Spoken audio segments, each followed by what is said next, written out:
ஐயா, ராமர் கோவில் கட்டி இருக்கின்றோம். இத்தனை ஆண்டு காலமாக மக்களுடைய எதிர்பார்ப்பு. ஜனவரி 22ஆம் தேதி ராமர் கோவிலை கட்டி இருக்கின்றோம். இன்னைக்கு ஆன்மீக சுற்றுலாவை நாம் ஆரம்பித்திருக்கின்றோம். ஆஸ்கா ட்ரெயின் மூலமாக இங்கிருந்து காசிக்கு, இங்கிருந்து ராமேஸ்வரத்திற்கு, இங்கிருந்து எல்லா இடத்திற்கும் செல்ல முடியும். இன்னைக்கு நம்ம அக்கா கார்த்திகேயனி அவர்கள் உங்களுடைய பாராளுமன்ற வேட்பாளராக, வெற்றி பெறக்கூடிய உறுப்பினராக உங்களுக்கெல்லாம் ஒரு சங்கல்பத்தை எடுத்து இங்கே நின்று கொண்டிருக்கின்றார். கடலூர் மக்களை ஆன்மீக சுற்றுலா உங்களுடைய பாராளுமன்ற உறுப்பினராக நான் அழைத்து செல்வேன். இந்தியாவுக்கு எல்லா இடத்துக்கும் கூட்டிட்டு போறேன், அயோத்தியாவுக்கு கூட்டிட்டு போறேன். மக்கள் சென்று ராமனை பார்த்து விட்டு வரட்டும் என்று நமக்காக கங்கணம் கட்டி கொண்டு நின்று கொண்டிருக்கின்றார்கள். சகோதர சகோதரிகளே, நன்றாக நீங்கள் உணர்ந்து கொள்ள வேண்டும். 100 நாள் வேலை வாய்ப்பு திட்டம், 100 நாள் வேலை வாய்ப்பு திட்டத்தினுடைய பயனாளிகள் சிதம்பரத்தில் அதிகமா இருக்கிறது. நம்ம ஆட்சிக்கு வந்த பொழுது 100 நாள் வேலை வாய்ப்பு திட்டத்தில் ஒரு நாளைக்கு சம்பளம் 174 ரூபாய்ங்க. 174 ரூபாய் ஒரு நாள் சம்பளம். நம்முடைய ஆட்சி இந்த 10 ஆண்டு காலத்துல அதை 319 உயர்த்தி இருக்கின்றோம். 174 ரூபாய் இருந்த 100 நாள் வேலை வாய்ப்பு திட்ட சம்பளத்தை 319 உயர்த்தி இருக்கின்றோம்.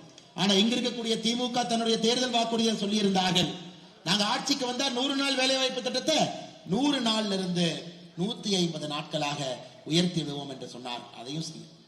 ஐயா, கடைசியாக உங்களுக்கு நான் சொல்ல வேண்டும் என்றால், நம்ம கிட்ட பிரதம மந்திரி வேட்பாளர் இருக்கிறாங்க, அவங்க கிட்ட பிரதம மந்திரி வேட்பாளர் இல்லை. நம்ம பக்கம் நாய் இருக்கு, அவங்க பக்கம் அநியாயம் மட்டும்தான் இருக்கு.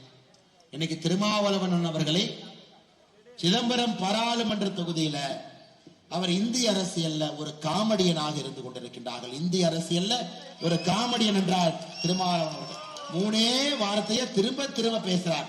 சனாதன தர்மத்தை ஒழிப்பேன் முதல் வார்த்தை. பாரதிய ஜனதா கட்சி, தேசிய ஜனநாயக கூட்டணி அடித்தட்டு மக்களுக்கு எதிரான கட்சி. 2வது போய் 3வது போய் சிதம்பரத்திலே தொகுதி வளர்ச்சி செய்திருக்கிறேன் என்பது 3வது போய். நீங்க சிதம்பரம் முழுவதும் சுத்தி பாருங்க. திருமாவளவன் அவர்கள் செய்திருக்கக்கூடிய 5 விஷயங்களை பட்டியல் போட்டு சொல்லட்டும். இல்லைங்க. அதனால் இந்த முறை இந்த வாய்ப்பை தயவு செய்து நீங்க தவறு விடாதீங்க.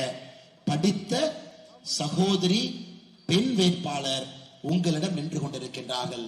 இவர்களை வெற்றி பெற செய்தால்தான் மக்களுக்கு ஜனநாயகத்தின் மீது ஒரு நம்பிக்கை வரும். ஐயா, ஜனநாயகத்தின் மீது ஒரு நம்பிக்கை வர வேண்டும் என்றால் ஜனநாயகத்திற்கு எதிரான திருமாவளவன் அவர்களை இந்த மண்ணிலே நீங்கள் தோற்கடிக்க வேண்டும். அக்கா கார்த்திகேயனி அவருடைய வெற்றியை நீங்கள் உறுதிப்படுத்தி விட்டீர்கள். தேசிய ஜனநாயக கூட்டணியுடைய தலைவர்கள், தொண்டர்கள் உறுதிப்படுத்தி விட்டீர்கள்.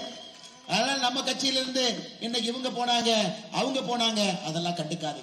செட்டிங் பாலிடிக்ஸ் பண்றவங்களுக்கு பாரதிய ஜனதா கட்சியில இடம் இல்லை என்பது உங்க எல்லோருக்குமே தெரியும்.